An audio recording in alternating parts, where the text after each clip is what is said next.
All right, ladies and gentlemen, this is Miss Warren, and throughout this school year, we are going to be doing grammar lessons, and this is what we call flipping the classroom. Instead of just me lecturing in class and then us doing grammar lessons in class and you taking notes, your grammar lessons are all going to be videos like this, and I am going to put the lecture online. So you will watch the lecture at home, and then we will do the practice in class together. The PowerPoints are online for you as well. So really, we're not going to be doing a whole lot of grammar lecture in class. Only what you have questions, I will answer questions. When we get closer to the ACT, or when you're studying for a quiz, you can always go back and see every part of the lecture that we have done, and all of the information is there for you. So today we are flipping the classroom, and I hope that this is an experience that you guys like a lot. So we're starting today with grammar lesson A. And one of the most important things that we do, one of the things that we can start at the beginning of the year with to show that we are smart, is by correctly punctuating titles. So that's what grammar lesson A is all about, and we'll practice this in class when I see you.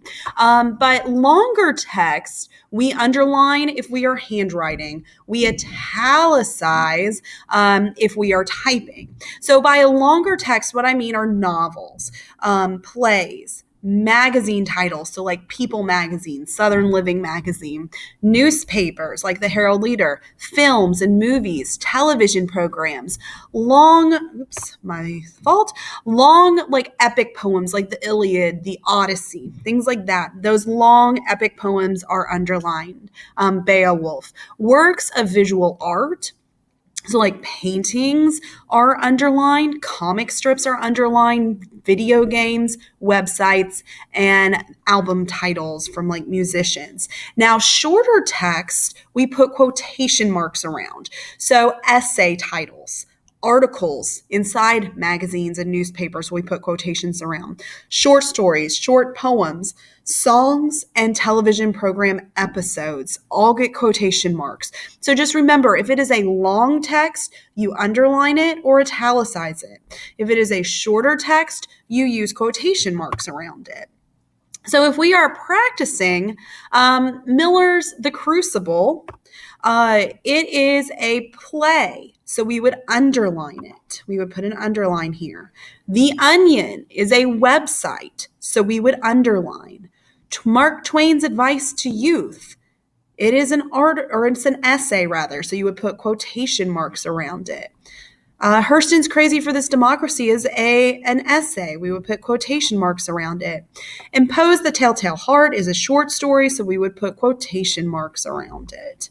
Now, we're also going to talk about in this lesson a little more with MLA, and I'll give you reference guides to this later throughout the year. But if we are working on in-text citations from one author, this is how you create, as you're typing through, a parenthetical citation, a citation that is in parentheses. So this is from Harry Potter. You put your author's last name and page number in parentheses after the direct quote. And that's very easy. You get this information, the author's last name. This corresponds to your works cited page like we've been working on, and then lets me know which citation it belongs to. And that's important as well. One other thing that we'll be doing, here are some rules. When you are doing parenthetical citations, periods go on the outside of the parentheses, and your punctuation for the quote goes before the parentheses. So that is today's grammar lesson A. Oops, we're not to B yet. And the main thing I want you guys to take away from this are longer texts are underlined or italicized, shorter text are we use quotation marks. So I hope that you guys understand what is going on here. And if you have any questions, we will talk about it in class next time I see you.